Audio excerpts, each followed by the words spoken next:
Going to go in just a second.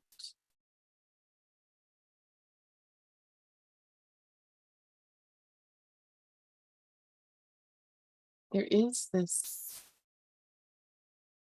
Good. Okay.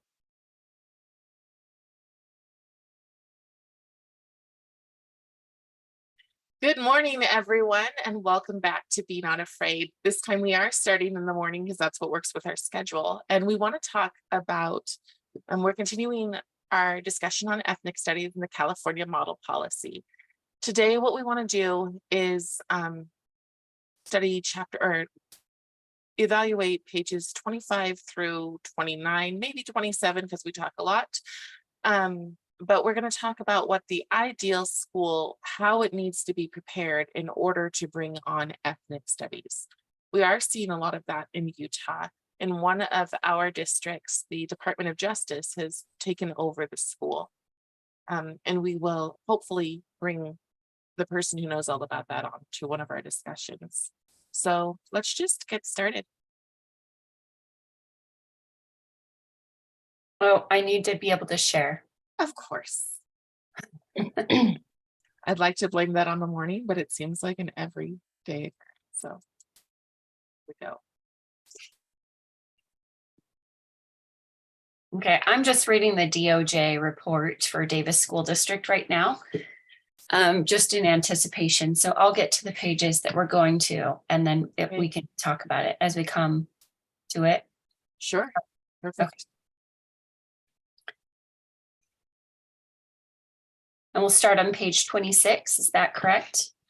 I think it's the middle of 25. Okay.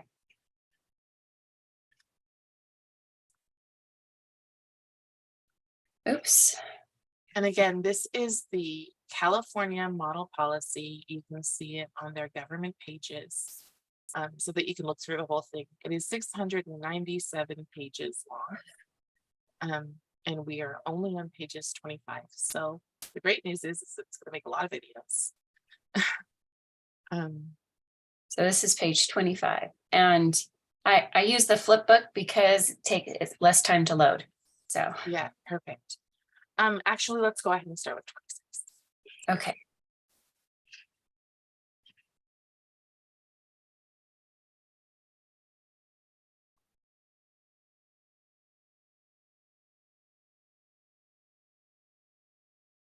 I looked up the definition for pedagogy. Does anybody know what it is right off the bat without me looking it up? Well, it's like a theory of instruction, right? I think it's more nefarious, but I've got to take a look. No, pedagogy is not nefarious. It's the science of teaching. Yeah. The science of teaching. Okay, so yeah. fair, balanced, and humanized pedagogy.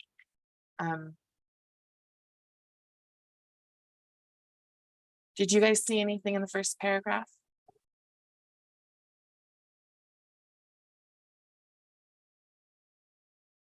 I mean, I think that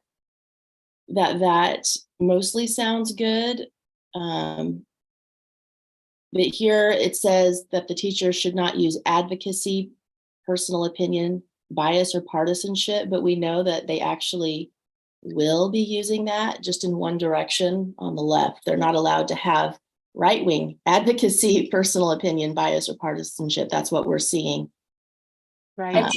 And maybe what's happening is you can't be neutral. Like they're saying you have to be neutral, and you literally can't be neutral because you're always going to express something in a worldview. If you just look at the pronoun issue, you have to be neutral to kids. The only way to be neutral is to always use the name and not use a pronoun. So like I was speaking of someone who had transitioned, and I just keep using the name over and over instead of referring to the pronouns. And that allows me to be respectful of them using the name, but not the idea that they can be female or can be male from male, because that's not something I believe. So it is somewhat neutral to just use the name. People can argue against that, but this idea of neutrality is going away because our foundational core beliefs are so different. So this can't be done neutrally. You either teach it from one view or another. and you disparage the other view. And, that's just where we are as a people now. And previously, over most of the history of America, it's been from a Judeo-Christian ethics kind of foundation is where most teachers have come from. But that Judeo-Christian ethics is being tossed out in favor of woke Marxist ethics. It's interesting because there's a lot of schools that will say you can't use nicknames. And you have to wonder if part of that is because they want to get you to the point where you can't have an alternative. I'm aware of people who work with kids. Well, and all of us, if you start a new job or whatever, and you can't remember somebody's name, especially if you work with kids, you might say something like, "All right, sweetheart," or "honey," or "Hey, bud, can you hand that to me?" And all of those are ways to kind of do the workaround and also give it an affectionate and endearing term. But we're being told that if you call somebody honey or sweetheart, that can be sexual harassment. But I know that for children, especially younger children, when we use terms like that, they inherently feel good about themselves. They inherently feel like they're special for that second. And so to take that kind of thing away,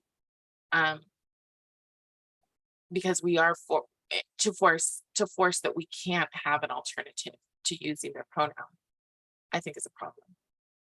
Yeah. And also, I just want to say that everything I say, I'm in a learning process. And if you think something's out there, please say, what in the heck, explain that. And I might discard it. So I think everybody's in that place. Yeah. And my biggest thing is open dialogue, because that's how we learn. Even if I say something stupid and idiotic or ignorant, I just don't have the facts, or I misunderstand something, I don't stop myself from speaking, because that's the only way I can learn. And I really love to learn. And we have to model that so people can have these discourses and dialogues without being blamed for things. And so when you said it's a feel good to call it somebody honey, I'm just going to say sometimes I feel manipulated. But that's your intention. And I think when we speak with people, we have to look at, and they say maybe this is a microaggression, to look at someone's intention, but we want the same for ourselves. What's the intention? It's to make somebody feel good. And if not, then you learn to say, oh no, I actually prefer this. Okay, cool. I'll use that with you and not it with somebody else. And we get to learn to say what we need to say. So anyway, call me out on everything, please. Yeah, and the same. I mean, that's what it means to be kind of a classical liberal, is to be okay with constantly learning. So Can I share? Can I segue? Because I don't know if it's okay to share this, but yesterday they had gender in here. Okay, so I belong to a bunch of conservative teacher websites, and so a teacher posted anonymously that she was just reading this book, and I want you to know that millions and millions of dollars have been poured into this book. That was in the book that, it was called The Librarian. That sounds innocent. And she was using she, her pronouns. So it was teaching kids that using pronouns, this is the new normal. So millions of dollars have been poured into these books. They're now infiltrated into the classrooms that are teaching pronouns as the new norm. So anyway, they're saying pedagogy, but there's all these new books that are teaching new things that not everybody believes in gender theory. Right. And that's why you can't be neutral, because you can use their name, but I tell my kids over and over, I just told my daughter today, a boy can't be a woman and a woman can't be a man. And she plays sports, she dresses like a boy. And I said, that's what I did when I was little, and didn't make me a man. And telling our kids that over and over is important, because they're getting the opposite from their peers. My daughter was telling me how the kids in her class were telling her certain things. So it's not necessarily coming from the school, but it is in the school, regardless of what the teachers are doing, because it's in our culture. And so if parents are listening, have these discussions a lot with your kids every day because they're getting it every day. Right. I want to go back just really quickly because I wasn't sure if it was just my morning brain or if there was more to pedagogy. So I'm using this, I'm taking this definition from Wikipedia, so take it or leave it, but it is a more thorough. So it says pedagogy, taken as an academic discipline, is the study of how knowledge and skills are imparted in an educational context. And it considers the interactions that take place during learning. Both the theory and practice of pedagogy vary greatly as they reflect different social, political, and cultural contexts. And that's what I mean by it can, when you say pedagogy, we can believe that it just means the science of learning. But when they're talking about pedagogy, oftentimes they're talking about turning the way we learn into a certain viewpoint. Does that And sound right? again, yeah, Well, well, let's Paulo just- Freire's pedagogy of the oppressed. So Exactly. yeah, you can make a pedagogy to indoctrinate in a certain way or to teach in a certain way. And that's what we're seeing happen, that it's being all going towards leftism, progressivism, Marxism. Okay, let's look at this next one. Identify teachers who are willing and committed to invest in developing an ethnic studies curriculum pedagogy. So we're looking at teachers who are committed. They're looking for the activist teachers who will be the ringleaders and the examples to everyone else. Right. Tammy, did you know who those were? It reminds me of Ibermax Kindi. Are you willing to do the work? Yeah, yeah. Tammy, did you know who those were when you were teaching? Did I know what? Pardon? Who those teachers were? Was it easy to identify those teachers, or were teachers keeping it hidden? What's the culture around, or the I remember speaking to the teacher who said, no, I don't talk about it. I hear all the discussions in the break room, and so I know what they think, and I don't share my opinion.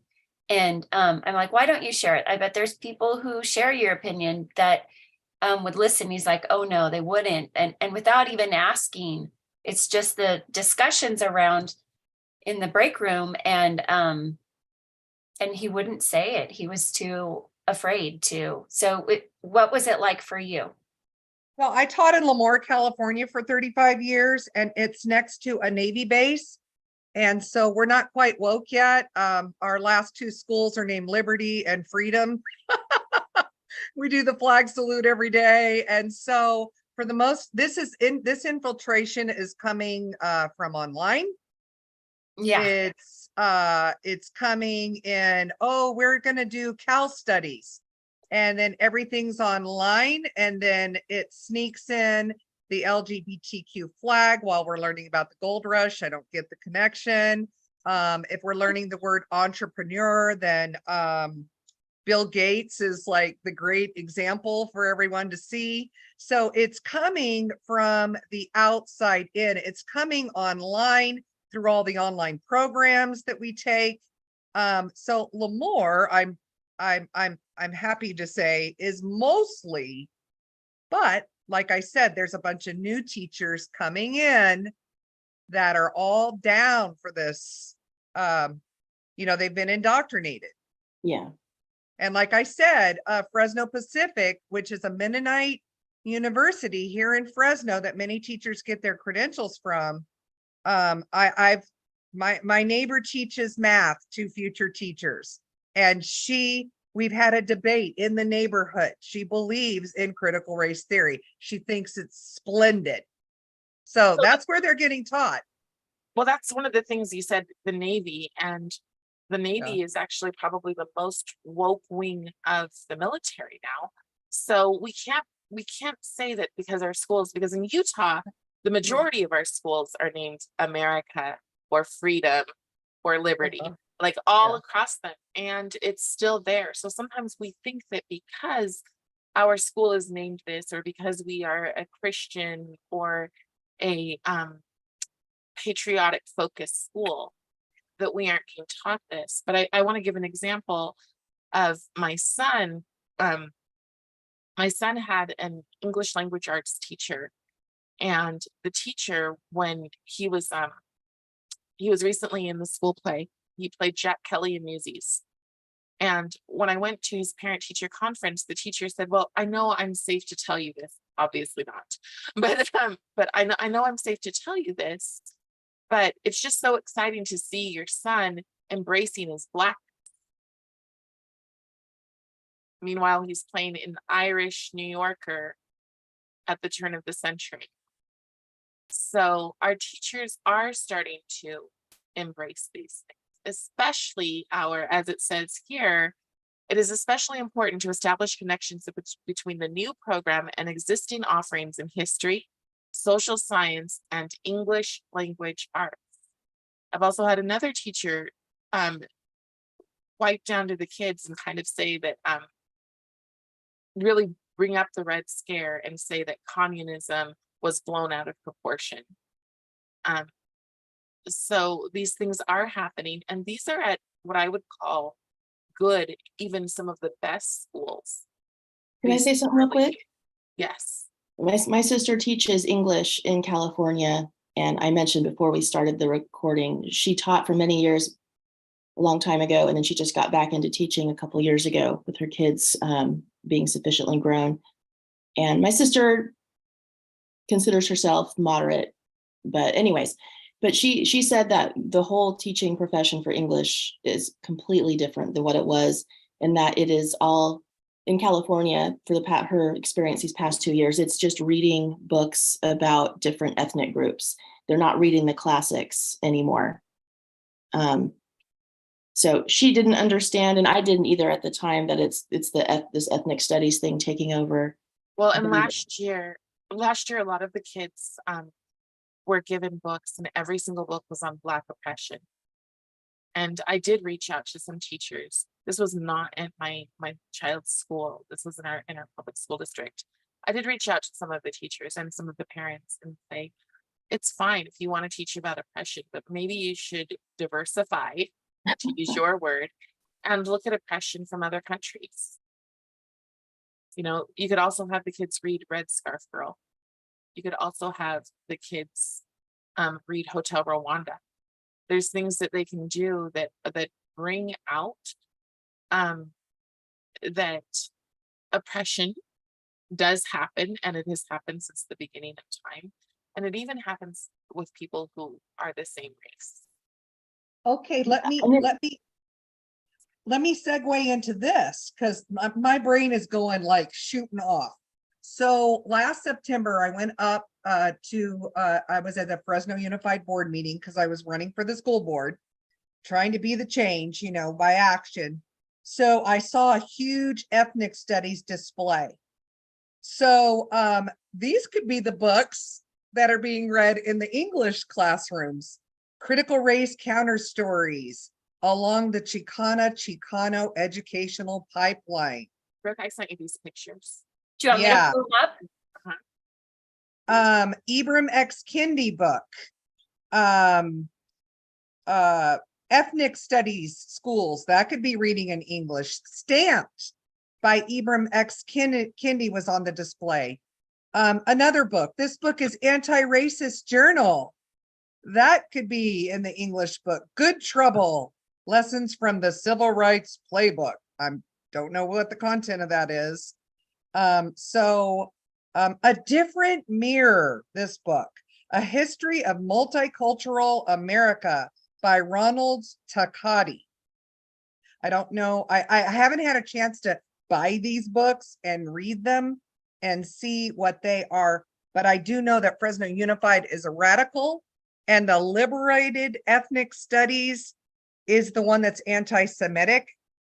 And I've learned this from being involved in California for Equal Rights. So right,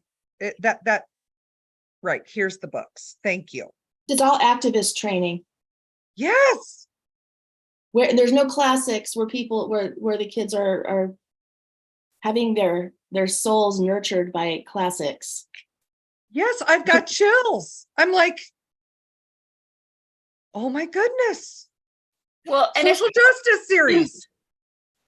And if people don't know, What about this one? That doesn't look, It's hard to know. So if people aren't aware of booklooks.org or ratedbooks.org, a lot of these books have been reviewed and you can, and can I take people there right now and just show? oh yeah, I'm not sure that this is done here, but I also, and this is very controversial. People don't like this. Some people don't like this idea, but I'll ask ChatGPT, like if these books has, what type of content it has, and then I'll go get the PDF and then I'll keyword search to find the exact quotes and page numbers. So if parents aren't aware of what's in books, I mean, read it. That's the first thing, right? But if you don't have time, booklooks.org and ratedbooks.org, they have reviews and they do have commentary on that racist, the racist component of the books, as well as the sexual nature and gender ideology is reported on.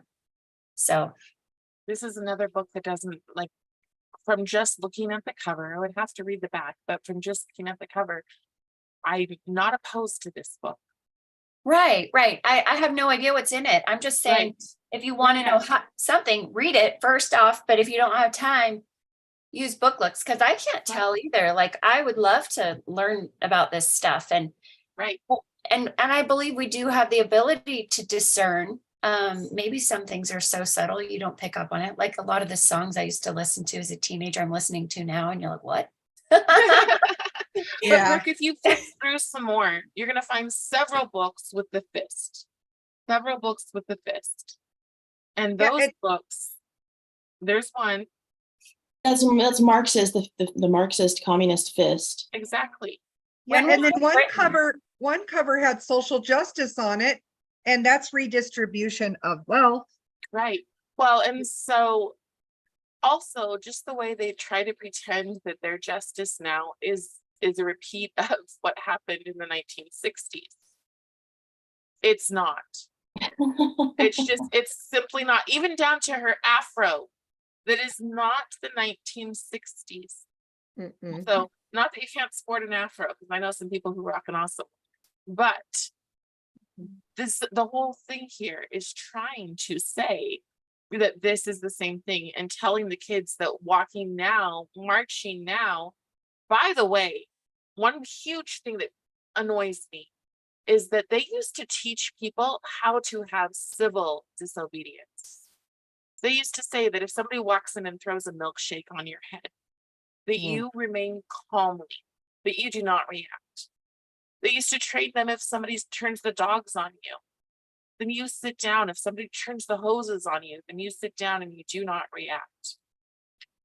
The activism that we are learning today, the quote unquote good trouble, is violence, is tear down, burn down the system, and system is spelled CIS for cisgender. Oh, Remember the whole misspellings? So they're completely misrepresenting what they're doing, and it gets the kids, oh yeah, I want to be like Martin Luther King. I want to do good. We hear about him all the time. He's a wonderful, amazing human being. They're recruiting for Antifa, it looks like. But they're recruiting for Antifa. Can we keep going through the pictures, please? I just have to say something. Yes. That each generation has the opportunity to choose, because even you say they were trained to sit down, maybe that was Martin Luther King, but you also had the Black Panthers, right? Yes, you did. You have two opposing things. And it's just like now, right now we have Bob Woodson and the 1776 Unite advocacy and their curriculum, and Carol Swain, and there's a whole bunch of people who are teaching. Carrie Bartholomew, Carrie Marcelle. Yeah. But we still can choose good ways to advocate for equality, right? Through the Constitution, through everything, or we can choose Antifa. So each generation has those choices. So it's not separately. In the 1960s, this was done. They still had the choice. Like, that's just part of life. It is. However, they're taking it and throwing this in our kids' faces. They're making them do surveys and making sure that they are aligned with this. And if you aren't aligned with this, you're problematic, and maybe you need to see the school counselor. And that is a big difference. Another thing is that readworks.org is a website that teachers go to get books and articles for kids to read. So I've been researching, and you look up Black History Month, and the Black Panthers is the first book that comes up. Colin Kaepernick is a book that comes up. So just like Google controls what you see, so Mhm. do these teacher websites. They control what you see. I looked up, I was like, oh, let's just see what's on Thanksgiving now.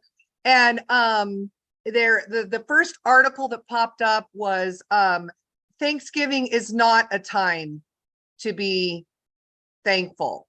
So it was talking it was talking about the bad oppression It's of racist. Thanksgiving and the bad things we did. So it's everywhere, you guys. It's online. It's not just activist teachers. It's Right. where we go for materials is already infiltrated.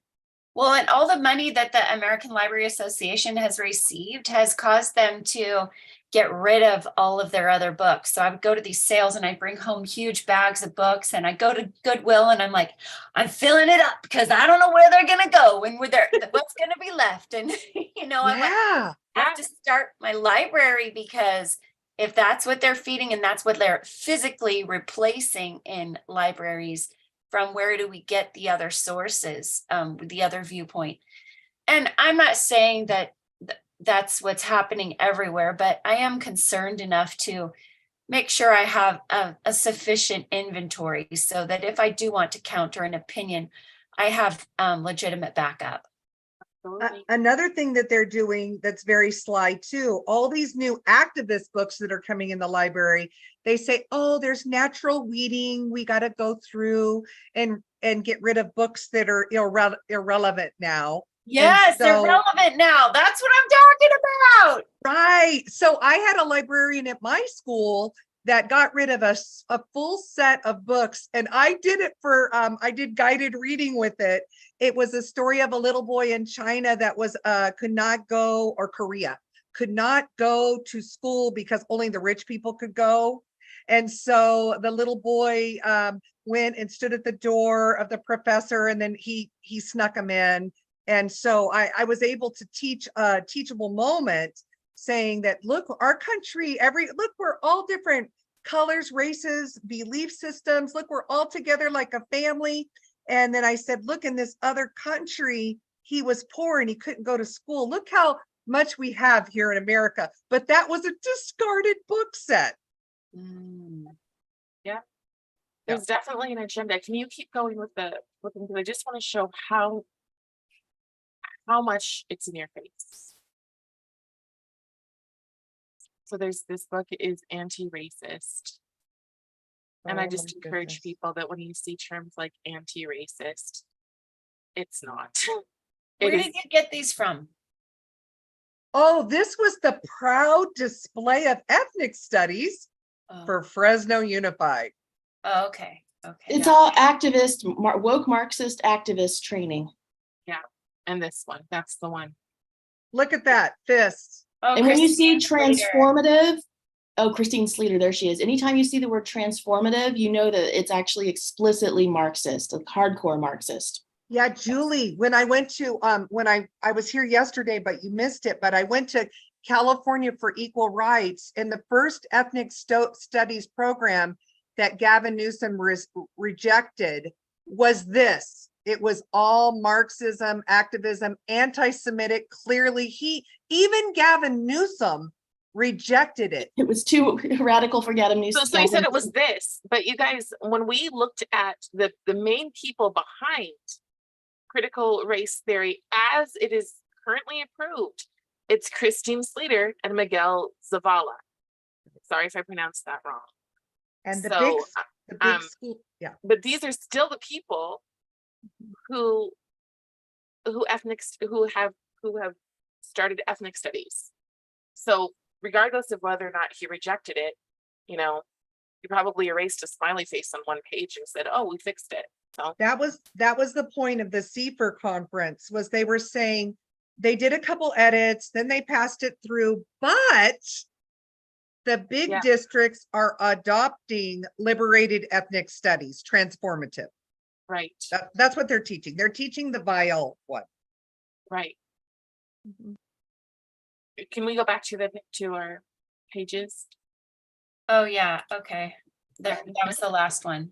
Here we go. And see, the thing about Jason Reynolds is he has amazingly wonderful books.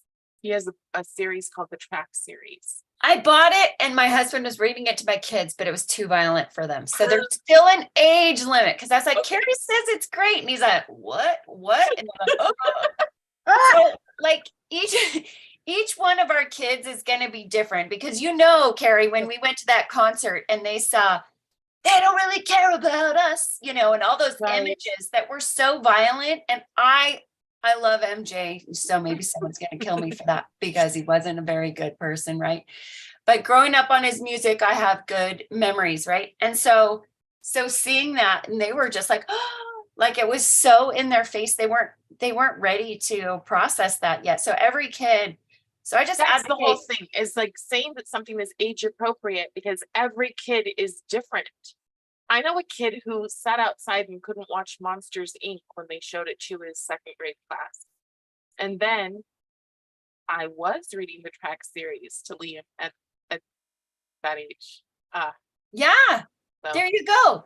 And see, so that's why I'm like, parents have to be the ones that know and they're, because they Yeah. know their kid. My daughter ran out of the nativity scene when the babies were being killed from like the nativity video. And I'm like, what? She's like extra sensitive. yeah, It's not that I don't show, I'm just like, hey, so this is going to happen. Do you think you can handle it or not? I mean, there's just Right. like a little conversation ahead of time. So I'm just saying, parents, just know your kids and know the books. yes. Okay, we're coming back to this because that was- Sorry. no, that's okay. So look at this, teachers and departments. Whoops.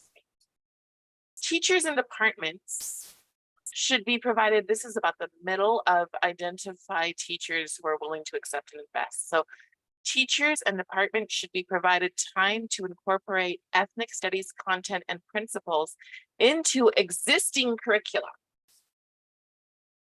and be provided with access to professional development as appropriate.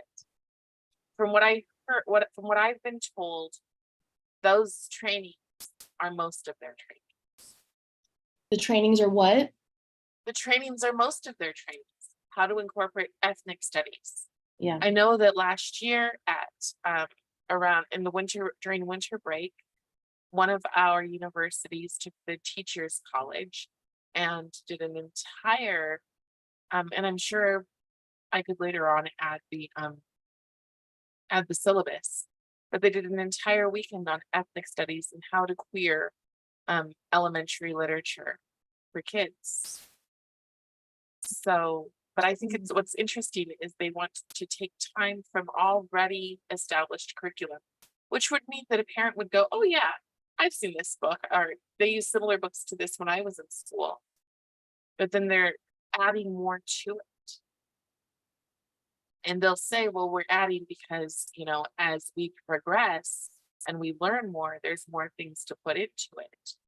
But the things that they're learning always tend to be one-sided. So, what they're not adding the story of Covert, Michigan. They're not adding that the Hidden Figures women didn't actually have to walk all the way from, like, they didn't have to walk a mile to the restaurant. Didn't have to use a different bathroom. They used the same one, but they threw it in the movie. Yeah. And And everybody thinks it's true. I didn't know that. Yeah. Nope. It's absolutely true. In fact, when she talks, she says, well, there wasn't really a lot of racism. We would just go to work, do our job, and then play chess at lunch. But we're not going to tell those stories because they're not useful for liberation. Right. So, I'm going to go back, but I just want people to see that where they can find good content, sounds great. because part of it is getting that separate voice. So this is the 1776 Unites for high school, and this is all accurate content, and they even have one on Katherine Johnson. And so if you've watched the movie, don't think that you've done your research. You can go, you can see her whole thing. It's beautiful. And she even said, no, we didn't use different ones. So you have all of this. They even have all of the videos that you can watch about her and get information. And So no good sources, because a lot of times we don't even know we don't know. That's the biggest problem. We don't know we don't know. So find good places. And 1776 Unites, I trust their perspective and I trust their research. I've met Bob Whitson and you, Carrie, multiple times, and his intent truly is to unify people and to build America. What about Well, and on top Prager? of that, oh, go ahead, go ahead. I was going to ask you what you think of Prager. Prager is coming into schools, and what do you think of them as a I think tool? that if the goal, if we're going to reach moderates, we have to have something that is neutral. And so while I personally do love Prager's work, Mhm. I don't think that it's always neutral. Like it is an antidote. It is the opposite of one of the other side. Whereas in the Bob Woodson, you have to understand Bob Woodson started out as a president for the NAACP. So he started out on the left and believing a lot of these ideas. Nobody likes. Sorry. It's okay. Once again, I don't think you can be neutral anymore, because we don't have a shared foundation. So Right. I'm just showing you some of the things that PragerU. This is a good SEL program: how to apologize, how to disagree, how to live healthy, good habits. I've been how to forgive. I think how to manage your time. So everyone's doing SEL, but they have so many solutions from a similar values-based perspective. And they also have all the presidents and magazines, and it's all free stuff on the revolution. So I just had to share that so people know. Imagine for a second you live under a rock. You spend your No, I definitely agree with that. And I think that that is that next level of when communism infiltrates your education, you have to go home and teach your kids. So if they have to go to school, then you have to take them home and educate their kids. That's why, but for schools, for those people who are not going to, because let's be real, a lot of people have checked out of parenting. It's just a fact. And so in those cases, we must have something that they are going to accept. I don't think most of them would accept this liberation theology in schools if they understood, if they could see what it is, which is why we're making these videos. But I do think that they will accept a Harvard and Yale educated program, which is the Woodson Institute. They will accept something like that because these are the institutes that they trust, whether or not they should.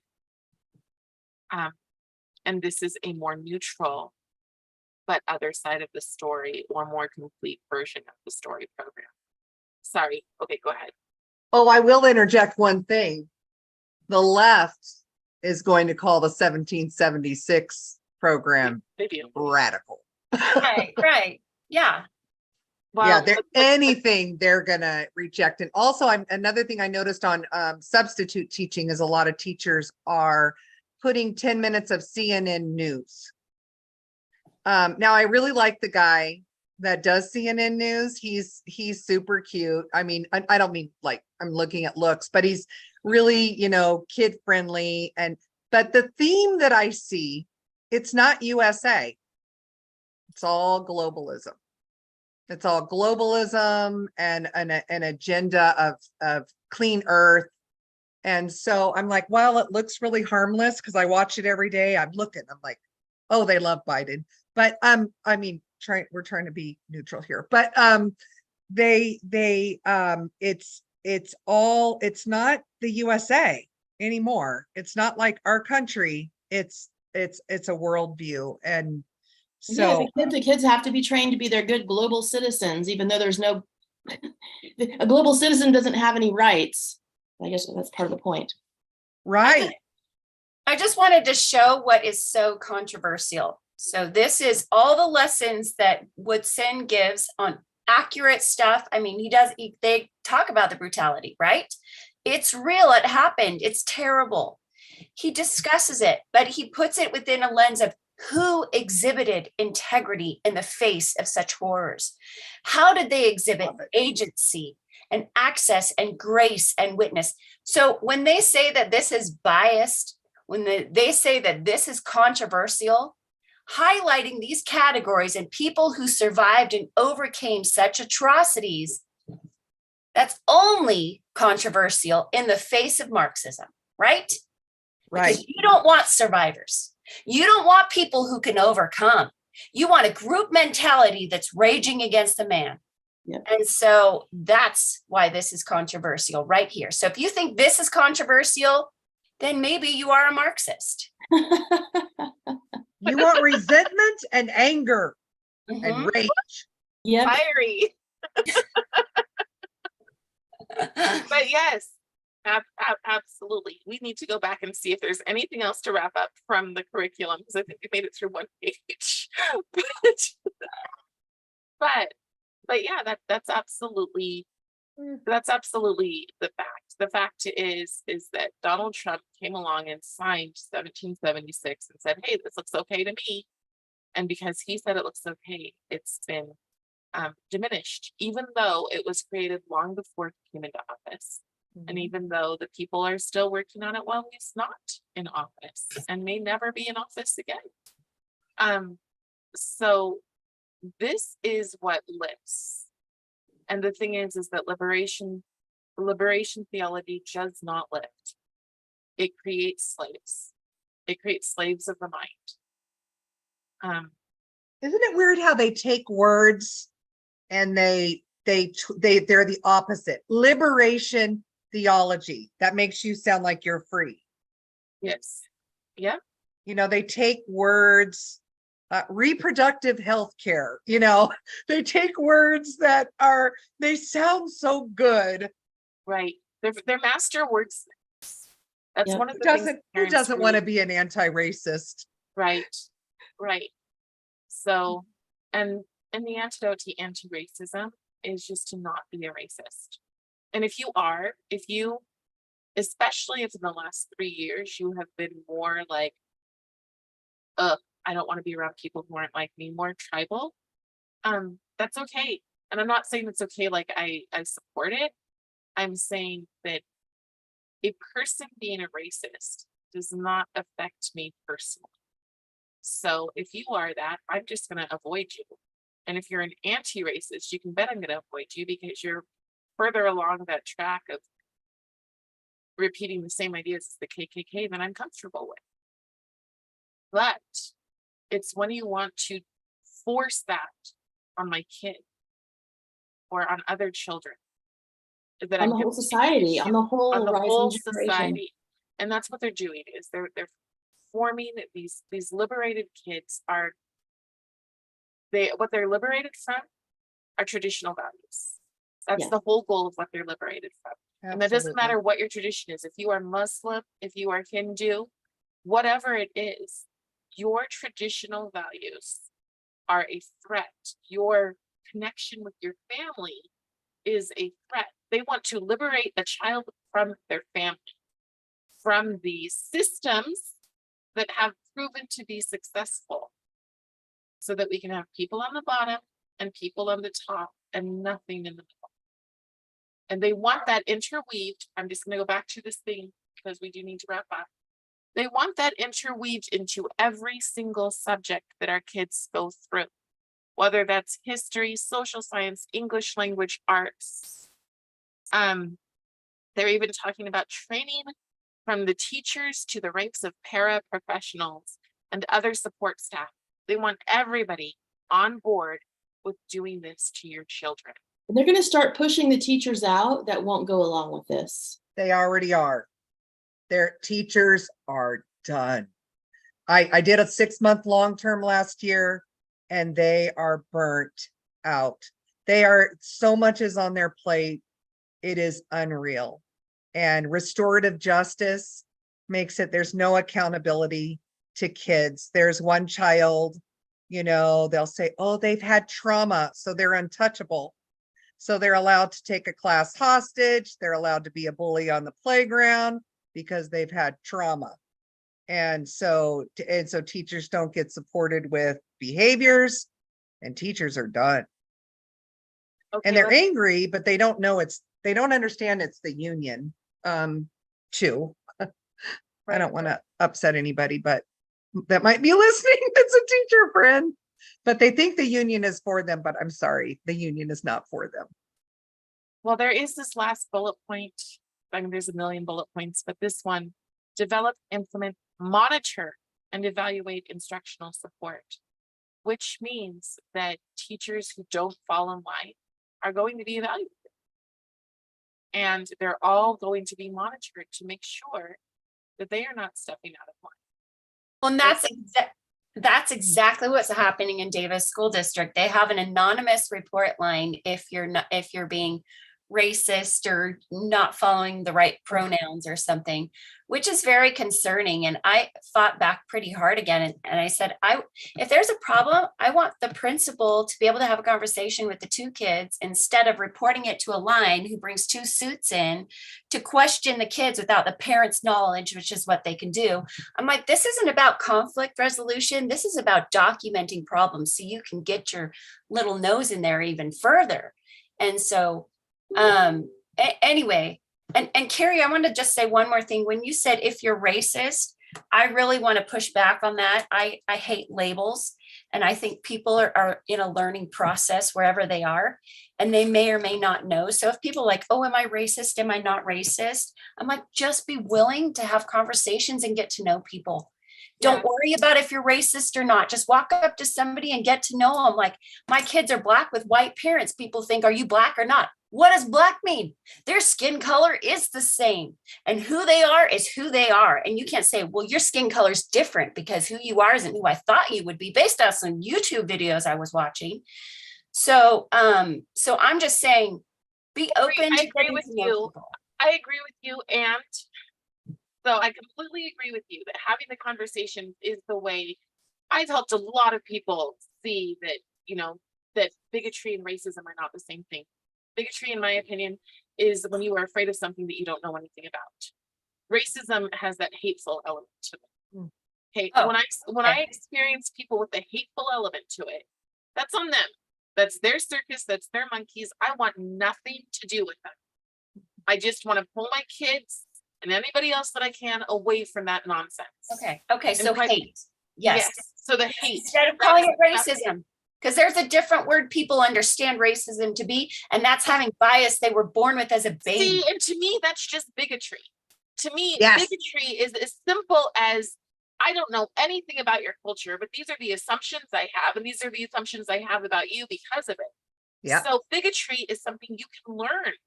Bigotry is something that you can take a look at and go, oh, I have this issue. And the reason I think Black people are like this is because this is what I saw in the Fresh Prince of Bel-Air.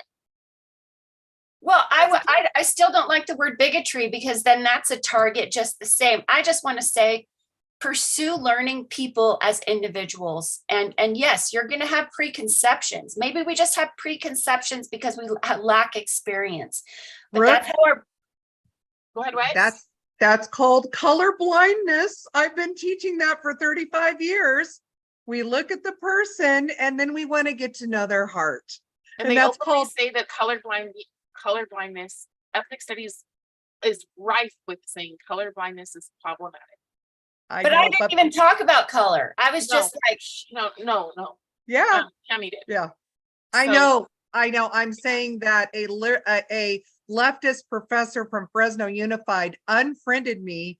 I mean, because that's the concept of color blindness is see the person, you see someone's handicapped in a chair and then you're like, hey, how's your day going? And they start talking to you and you get to know like what they like and how they're doing. And you get past the look and that's how it's always been. For 35 years, I've been in education. That's what I've always taught kids. Look at the content of character, but it's like we can't teach that anymore. It's so sad. So yeah, I get what you're saying about the concept of color blindness, but the term color blindness still rubs me the wrong way because people might identify with their color, and you're taking away that part of their identity. Oh. So I'm not advocating for color blindness, even though the concept you described, I believe in. Right. Does that make sense? What I look at it as is that we see color, of course we do. we see color. I know that I've got 2 blondes and 2 brunettes on this call right now. So, and who cares? That's the thing, is does it matter? If it matters and that determines how you treat a person, well, then you might have issues of bigotry that you need to work out. So work them out. I have no problem with you working them out. But I do have a problem with you projecting your issues on our children. Yes. That is the huge thing, because our kids don't have this. And I see this all the time. I see kids all the time who are best friends and they don't look a thing alike. But you know what? It's- Behind closed doors, their cultures are awfully similar.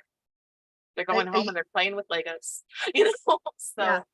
I A think year- that we should, go Oh. ahead. Oh, just a cute story. A year ago, I heard you're a racist in my 4th grade classroom. So I'm like, oh my gosh, never heard this before, like since 2020 though, but you're a racist.